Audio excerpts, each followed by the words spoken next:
Hello students, welcome back to my channel E learning accounts and maths. Students, हमने last video में question number 60 किया था। आज हम करेंगे क्वेश्चन नंबर 61। क्वेश्चन नंबर 61 में क्या लिखा हुआ है? Hindustan steel limited invited applications for 50,000 equity shares of ₹10 each at a premium of ₹4 पर शेयर। हिंदुस्तान लिमिटेड ने 50,000 इक्विटी शेयर्स इश्यू किए। पर शेयर का वैल्यू दिया हुआ है ₹10, बट कंपनी ने ₹4 के प्रीमियम पे शेयर्स को इश्यू किया है। तो टोटल पर शेयर का वैल्यू कितना हो जाएगा? 10 + 4 14 हो जाएगा। कंपनी ने प्रीमियम पे इश्यू किया है तो पर शेयर का वैल्यू ₹14 हो जाएगा, जिसका पेमेंट ऐसे किया गया on application ₹4, on allotment ₹6 including premium and on first and final call balance. Students, यहाँ पे कंपनी ने एप्लीकेशन एंड अलॉटमेंट मनी दोनों के साथ ही प्रीमियम मनी मांगा। फर्स्ट एंड फाइनल कॉल हमें कैलकुलेट करना है। आगे लिखा हुआ है applications for 60,000 shares were received. Company ने सिर्फ 50,000 शेयर्स इश्यू किया था, बट पब्लिक ने 60,000 शेयर्स के लिए अप्लाई किया है। टोटल 60,000 शेयर्स के एप्लीकेशंस रिसीव हुए। Allotment was made to all the applicants on pro rata basis. Company ने प्रो रेटा बेसिस पे शेयर्स को अलॉट किया। Excess application money was adjusted towards sums due on allotment and application पे जो भी excess money receive हुए उसे company ने अलॉटमेंट के साथ एडजस्ट किया। Ram to whom 500 shares were allotted fail to pay allotment and call money. Ram को 500 शेयर्स अलॉट किया गया था, जिसने अलॉटमेंट एंड कॉल मनी का पेमेंट नहीं किया। Shyam to whom 1000 shares were allotted fail to pay the call money. Shyam को 1000 शेयर्स अलॉट किया गया था, जिसने कॉल मनी का पेमेंट नहीं किया।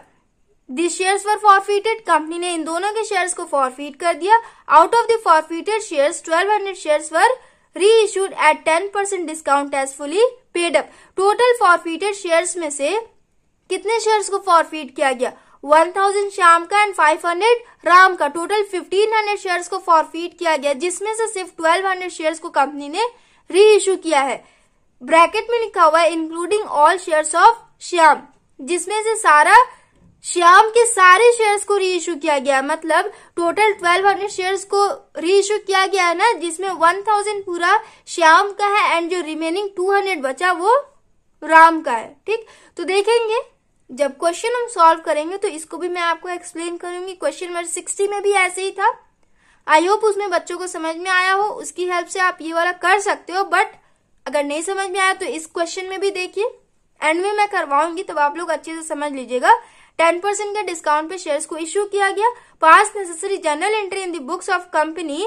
कंपनी की बुक में हमें जनरल एंट्री बनानी है, जैसे हम सब में बनाते हैं। बट आगे लिखा हुआ है by opening calls in arrear account wherever necessary.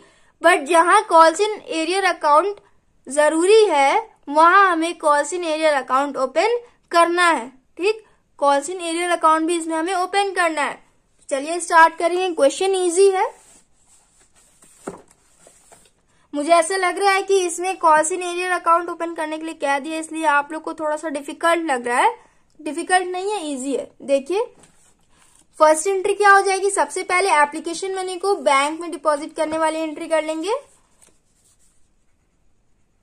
Bank account debit to equity share application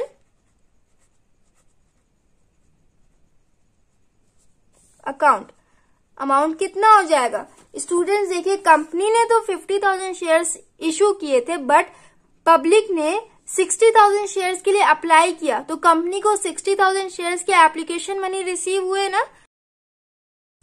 bank account में कितना अमाउंट चला जाएगा? 60,000 इंटू 4। एप्लीकेशन पे कंपनी ने टोटल ₹4 के हिसाब से पेमेंट मांगा है, तो 60,000 इंटू 4 ये हो जाएगा 2,40,000 एंड 2,40,000। फर्स्ट एंट्री हो गई। नरेशन आप लोग खुद करिएगा। सेकेंड एंट्री क्या करेंगे? एप्लीकेशन मनी को कैपिटल अकाउंट में ट्रांसफर करेंगे एंड जो भी एक्सेस मनी है उसे यूटिलाइज किया जाएगा। एंट्री हो जाएगी इक्विटी शेयर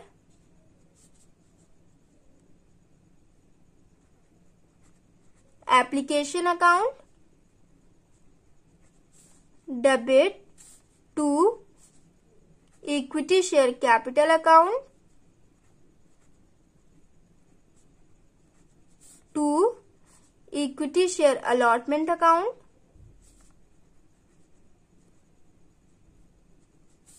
टू एक और एंट्री कौन सी हो जाएगी, ध्यान से देखिए, कंपनी ने एप्लीकेशन के साथ प्रीमियम मनी भी मांगा तो सिक्योरिटीज प्रीमियम रिजर्व की भी एंट्री हो जाएगी, securities premium reserve.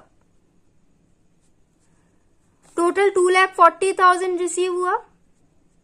Equity share capital में कितना हो जाएगा, number of shares issued, company ने 50,000 इक्विटी शेयर्स इशू किए थे, number of shares issued into application money, यहाँ पे टोटल 4 रुपए के हिसाब से कंपनी ने पेमेंट मांगा था, जिसमें 2 रुपए प्रीमियम का इंक्लूड है, तो 4 - 2 हो जाएगा, 2 रुपए एप्लीकेशन मनी एंड बचे 2 रुपए प्रीमियम मनी हो जाएगा, तो 50,000 इंटू 2 ये हो जाएगा 1 लाख, यहाँ लिख देंगे 1 लाख। उसके बाद शेयर अलॉटमेंट में कितना हो जाएगा, तो इसके लिए पहले हमें टेबल बनाना होगा अप्लाइड एंड अलॉटेड का, उसके बाद हमें पता लगेगा कि कितने एक्सेस मनी हुए थे जो कंपनी ने अलॉटमेंट के साथ यूटिलाइज किया।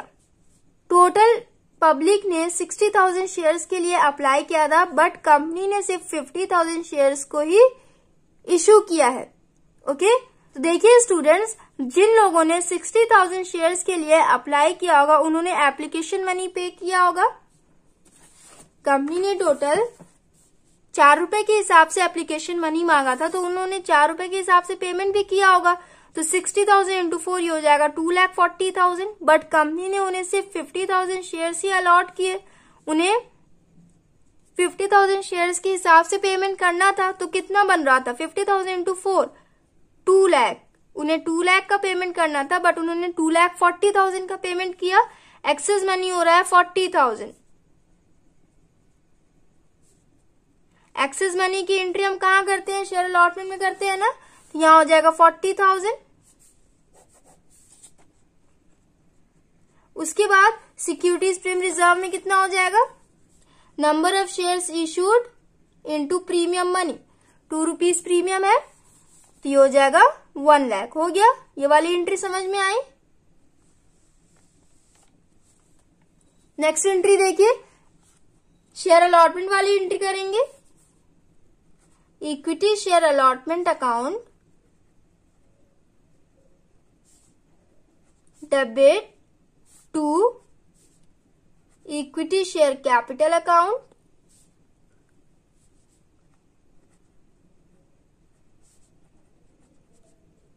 अलॉटमेंट के साथ भी कंपनी ने प्रीमियम मनी मांगा था, यहां हो जाएगा 2 securities premium reserve.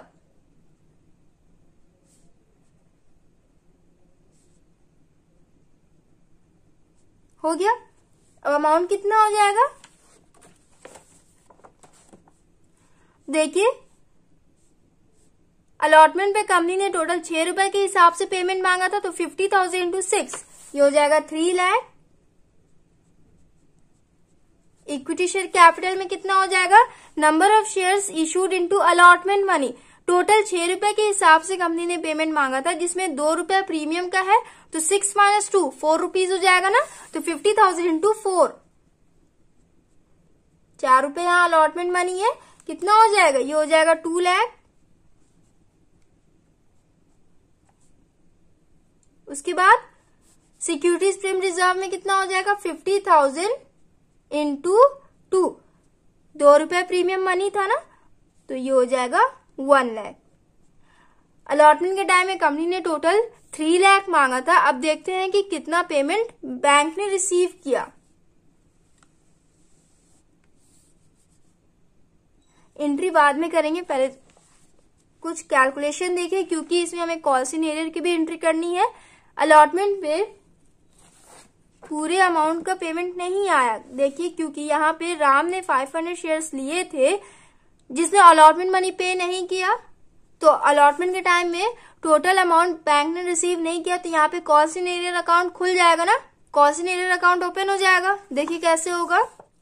Students, Ram ने अलॉटमेंट मनी पे नहीं किया, तो मैंने आपको बताया था ना, जब भी कोई शेयर होल्डर अलॉटमेंट मनी पे नहीं करता है एंड आपकी क्वेश्चन में अलॉटेड शेयर दिया हो, तो सबसे पहले हम उसका अप्लाइड शेयर कैलकुलेट करते हैं। ठीक, क्योंकि यहाँ पे जो भी एक्सेस मनी है उससे कंपनी ने अलॉटमेंट के साथ यूटिलाइज किया। तो पहले हमें ये कैलकुलेट करना होगा कि राम ने कितने शेयर्स के लिए अप्लाई किया था, उसके बाद हम देखेंगे कि उसका भी कुछ एक्सेस मनी बन रहा है। अगर बन रहा है तो उसके बाद उसे कितना अलॉटमेंट पे करना था जो उसने पे नहीं किया। ओके, पीछे के जितने भी क्वेश्चन है सब में हम ऐसे ही करते हुए आ रहे हैं, तो आई होप सारे बच्चों को समझ में आ रहा हो। Calculation of applied share, allotted share दिया हुआ है, हमें अप्लाइड शेयर कैलकुलेट करना है।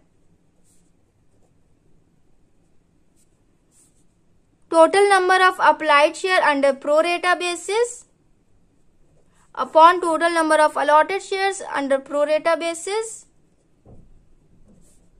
into number of shares allotted to the applicants।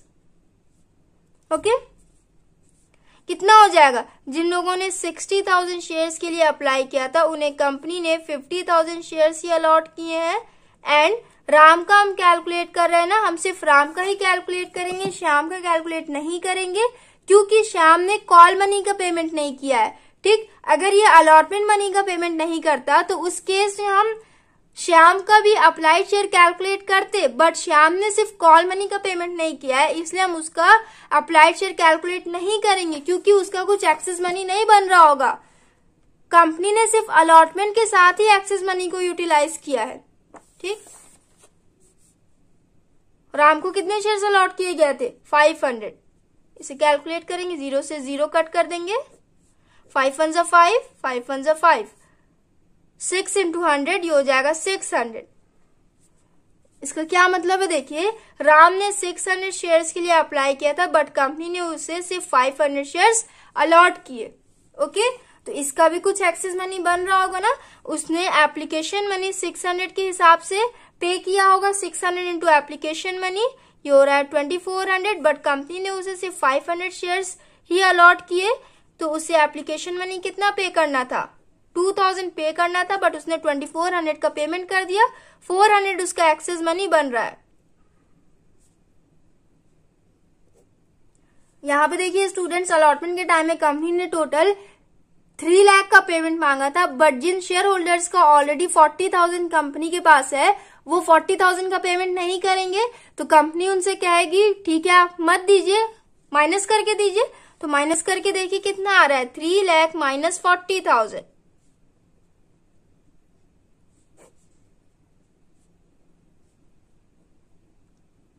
2,60,000। Company उनसे अब 2,60,000 मांगेगी, बट इसमें भी एक शेयर होल्डर है जिसका नाम है राम, उसने अलॉटमेंट का पेमेंट नहीं किया।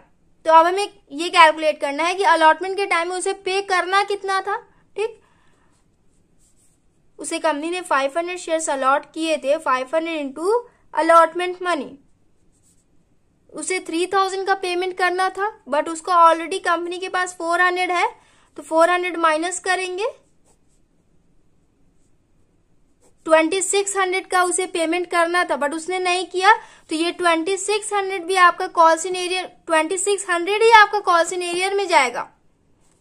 ध्यान से देखिएगा, ये 40,000 कॉल सिनेरियर में नहीं जाएगा। क्यों नहीं जाएगा? क्योंकि ये कंपनी के पास ऑलरेडी है, शेयर होल्डर्स का ये 40,000 कंपनी के पास ऑलरेडी है, इसलिए शेयर होल्डर्स पे नहीं कर रहे हैं। बट राम को 2600 पे करना था, बट इसने पे नहीं किया। ठीक, तो अलॉटमेंट के टाइम में टोटल कितना जाएगा बैंक में?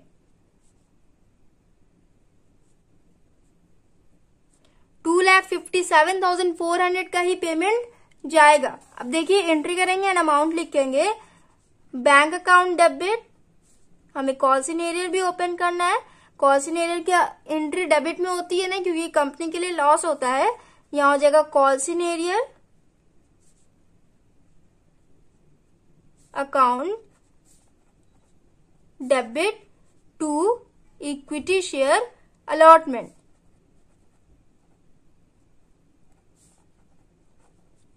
अब देखिए अलॉटमेंट के टाइम में कंपनी ने टोटल कितना मांगा था? मांगा तो था 3 लाख, बट जिन शेयर होल्डर्स का 40,000 ऑलरेडी है वो पे नहीं करेंगे, तो कंपनी भी उनसे कहेगी ठीक है आप मत दीजिए।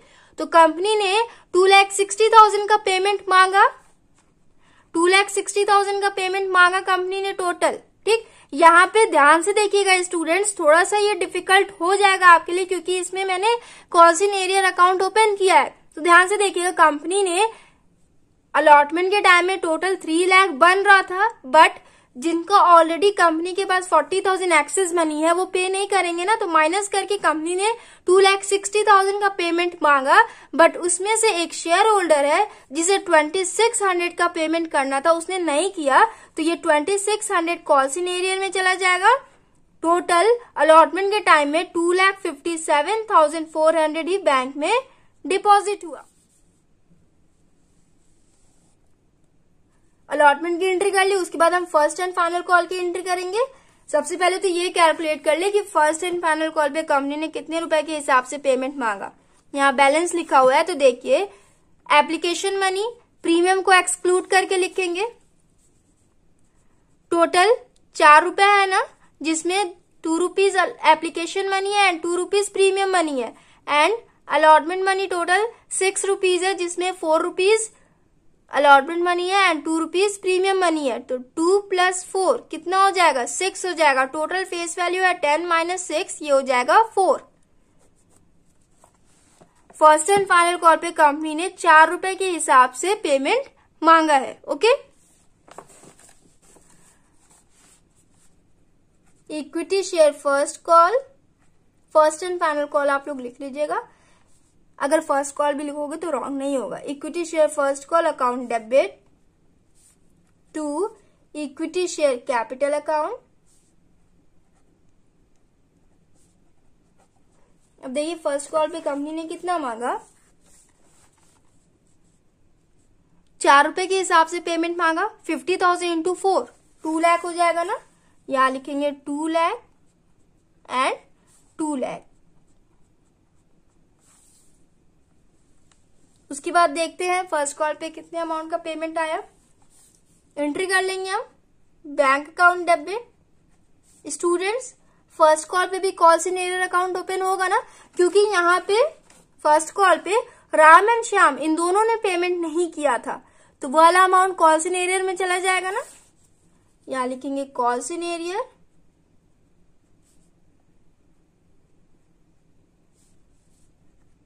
Account debit to equity share first call. अब देखिए फर्स्ट कॉल पे कंपनी ने टोटल 50,000 शेयर्स का पेमेंट मांगा, जिसमें से राम एंड श्याम इन दोनों ने पेमेंट नहीं किया, तो दोनों के शेयर्स को ऐड करेंगे 1,500 हो जाएगा ना। तो फर्स्ट कॉल पे 1,500 शेयर्स का पेमेंट नहीं आया। टोटल 48,500 शेयर्स का ही पेमेंट आया। ओके, टोटल 48,500 शेयर्स का पेमेंट गया, तो 48,500 into first call money. First call पे कंपनी ने 4 रुपए के हिसाब से पेमेंट मांगा था, तो 48,500 इंटू 4 कितना हो जाएगा, ये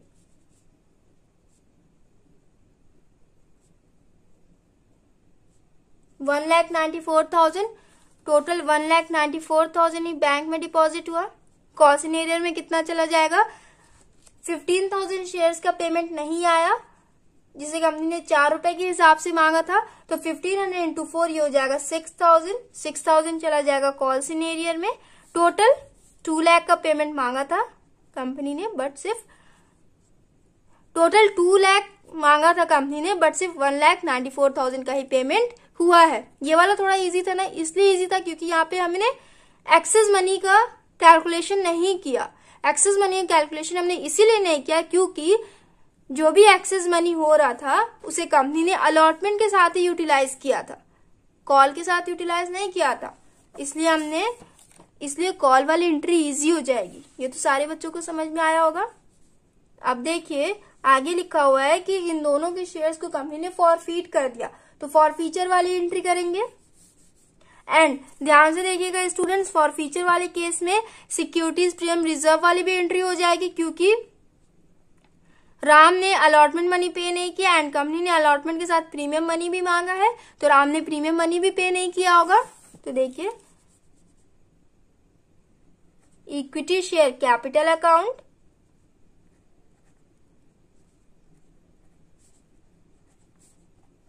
डेबिट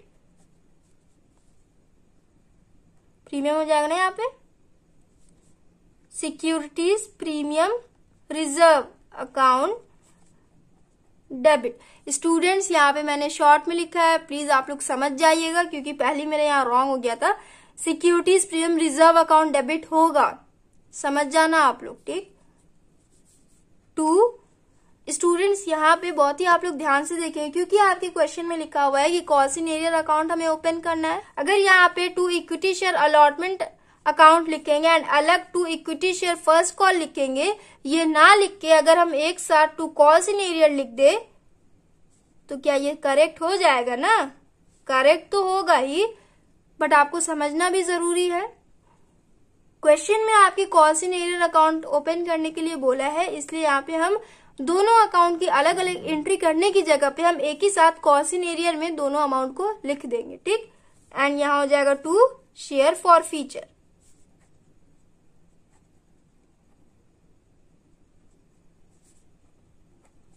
एंट्री क्या हो जाएगी? Equity share capital account debit, securities premium reserve account debit, 2 calls in arrear account, 2 share for feature account. अब देखिए अमाउंट इक्विटी शेयर कैपिटल में कितना हो जाएगा? Number of shares forfeited into called up value.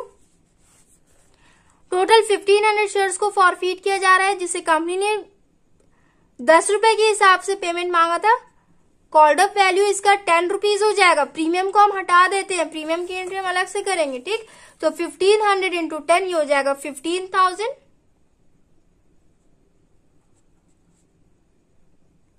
उसके बाद सिक्योरिटीज प्रीमियम रिजर्व में कितना हो जाएगा?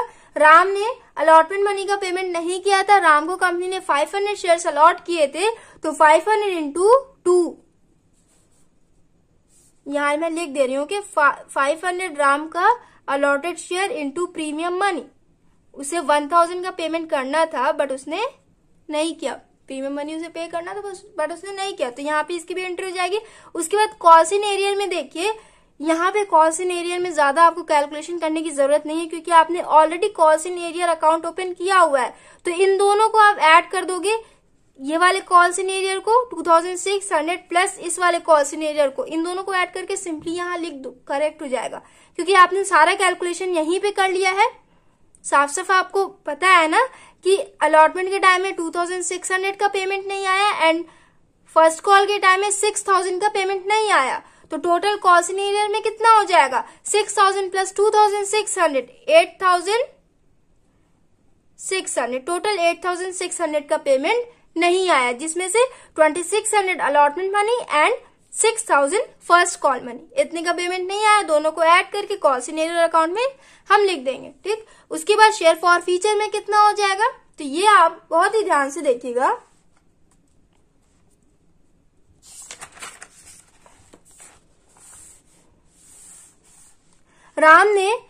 राम को कंपनी ने 500 शेयर्स अलॉट किए थे ना, जिसने सिर्फ एप्लीकेशन मनी पे किया, ओके।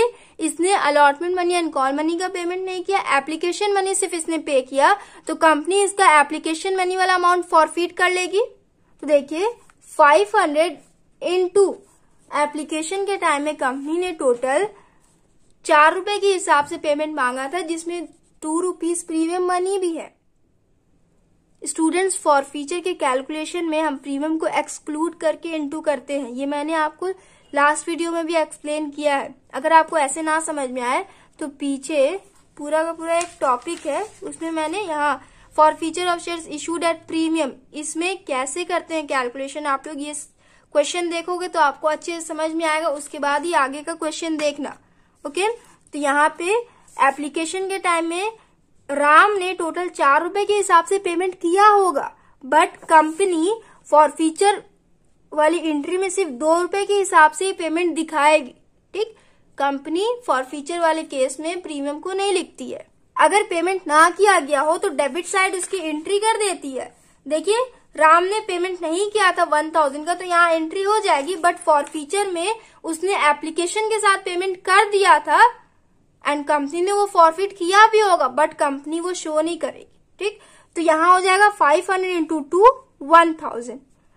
राम का कंपनी एप्लीकेशन मनी फॉरफिट करेगी, उसके साथ साथ राम का जो एक्सेस मनी था 400 उसे भी फॉरफिट कर लेगी। ठीक, ये 400 कंपनी के पास था ना, जो उसने एप्लीकेशन के साथ पे किया था, एक्सेस मनी उसने जो पे किया था 400, वो भी कंपनी उसका फॉरफिट कर लेगी। तो 1000 प्लस 400 ये हो जाएगा टोटल 1400। राम का टोटल कंपनी ने 1400 फॉरफिट किया एंड श्याम का देखिए, श्याम को कंपनी ने 1000 शेयर्स अलॉट किए थे ना, एंड श्याम ने एप्लीकेशन एंड अलॉटमेंट मनी का पेमेंट कर दिया था। ठीक, इसने एप्लीकेशन मनी भी पे कर दिया था, अलॉटमेंट मनी भी पे कर दिया था, प्रीमियम के साथ इसने पे किया था, बट कंपनी प्रीमियम को नहीं दिखाएगी, कंपनी प्रीमियम को हटा देगी। उसने एप्लीकेशन के साथ 2+2 का पेमेंट किया था एंड अलॉटमेंट के साथ 4+2 का पेमेंट किया था, बट कंपनी सिर्फ application money and allotment money को लेगी, प्रीमियम को हटा देगी। तो इंटू 6 करेंगे, कितना हो जाएगा, ये हो जाएगा 6000। राम का कंपनी ने 1400 फॉरफिट किया एंड श्याम का 6000 फॉरफिट किया, टोटल हो जाएगा 7400। 7400 चला जाएगा शेयर फॉरफीचर में। समझ में आया आपको? आई होप आपको क्वेश्चन समझ में आया हो। उसके बाद देखिए री इश्यू वाली एंट्री करेंगे। टोटल 1500 शेयर्स में से कंपनी ने 1200 शेयर्स को री इश्यू किया है, तो यहां हो जाएगा bank account debit,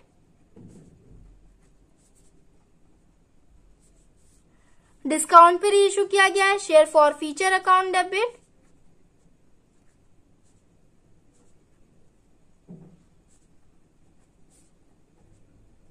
to equity share capital account.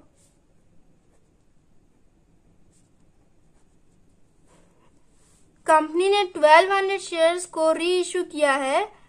Students, company ने 1200 शेयर्स को री इश्यू किया है 10% के डिस्काउंट पे। 10% दिया हुआ है, डिस्काउंट मनी नहीं लिखा हुआ है, तो पहले हमें डिस्काउंट मनी कैलकुलेट करना होगा। बहुत ही इजी कैलकुलेशन है। टोटल फेस वैल्यू है 10 रुपीज, जिसका 10% हम कैलकुलेट करेंगे, ये हो गया 1 रुपीज। इसका मतलब कंपनी ने 1 रुपए के डिस्काउंट पे शेयर को इश्यू किया है। ठीक, तो मतलब 10 रुपए वाले शेयर को कंपनी ने 9 रुपए के हिसाब से री इश्यू किया है। ठीक, तो 1200 इंटू 9 कितना हो जाएगा, ये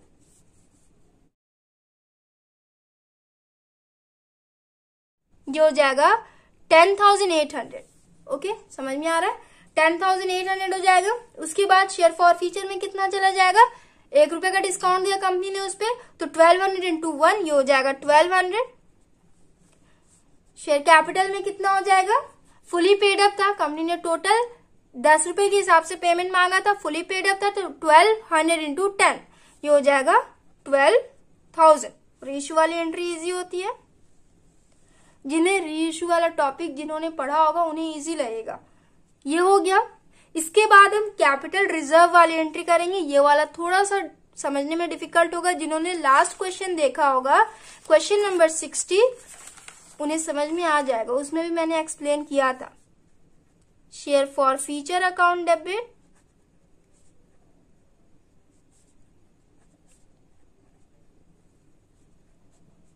टू कैपिटल रिजर्व,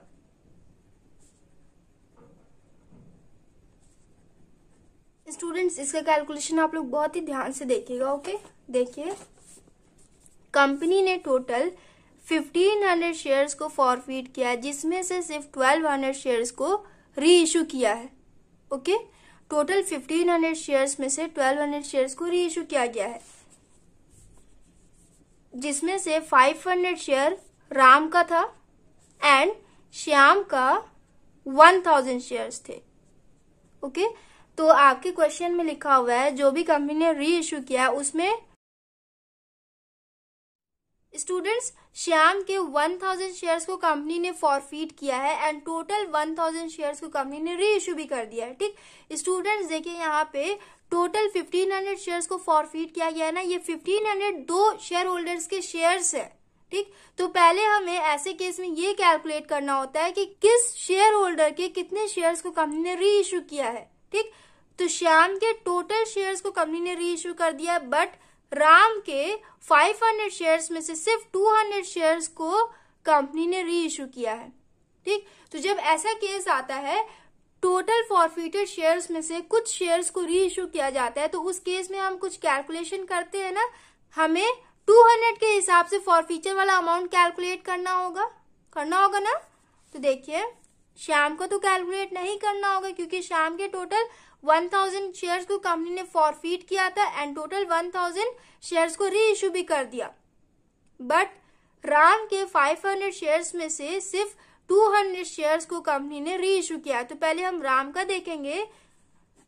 राम के 500 शेयर्स को कंपनी ने फॉरफीट किया था, कंपनी ने राम के 500 शेयर्स को फॉरफीट किया था तो 1400 का प्रॉफिट हुआ था एंड श्याम के 1000 शेयर्स को कंपनी ने फॉरफीट किया है तो टोटल 6000 का प्रॉफिट हुआ था। ओके, तो देखिए राम के टोटल 1500 शेयर्स को फॉरफीट किया जा रहा है तो 1400 का प्रॉफिट हुआ, बट उसमें से हमें सिर्फ 200 शेयर्स के हिसाब से कैलकुलेट करना है। 5 1 जा 5, 5 2 जा 10, 5 8 जा 40, 280 इंटू 2 कितना हो जाएगा ये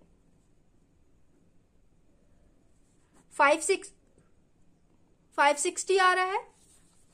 देखिए स्टूडेंट्स, राम के 200 के हिसाब से 560 आया, श्याम का तो टोटल 6000 का प्रॉफिट हुआ था, प्लस राम से कंपनी को 560 का प्रॉफिट हुआ है, इन दोनों को ऐड करेंगे ये हो जाएगा 6560। ये वाला कैलकुलेशन आपको समझ में आया?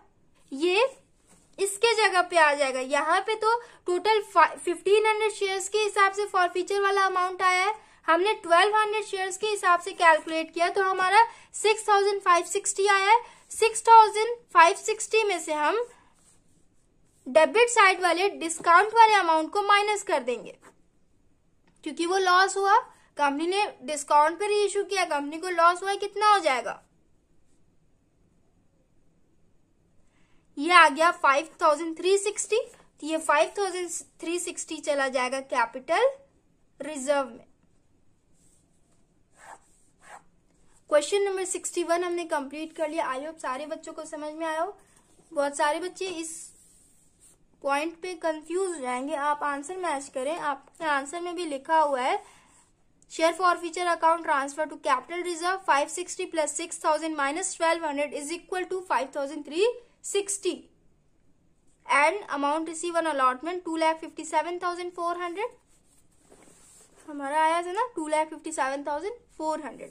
कैपिटल रिजर्व में भी आया हमारा 5,360। स्टूडेंट्स प्लीज आप लोग ये वाला पॉइंट समझ लीजिएगा, इंपॉर्टेंट लग रहा है मुझे। वैसे तो आपको एमसीक्यूज में एग्जाम्स देने हैं तो पता नहीं ऐसे क्वेश्चंस आएंगे कि नहीं, बट आपके सैंपल पेपर में अप्लाइड एंड अलॉटेड पे क्वेश्चन था तो आपको ये वाला समझना जरूरी है।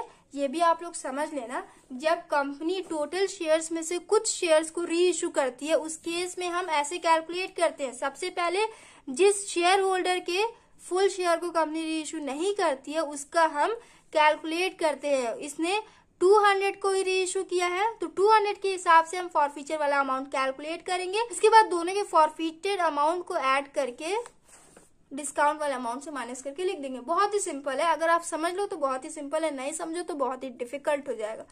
क्वेश्चन नंबर 61 भी हमने कंप्लीट कर लिया। नेक्स्ट वीडियो में नेक्स्ट क्वेश्चन करेंगे। So students, if you like video then please like share comment and do subscribe my channel. Thanks for watching.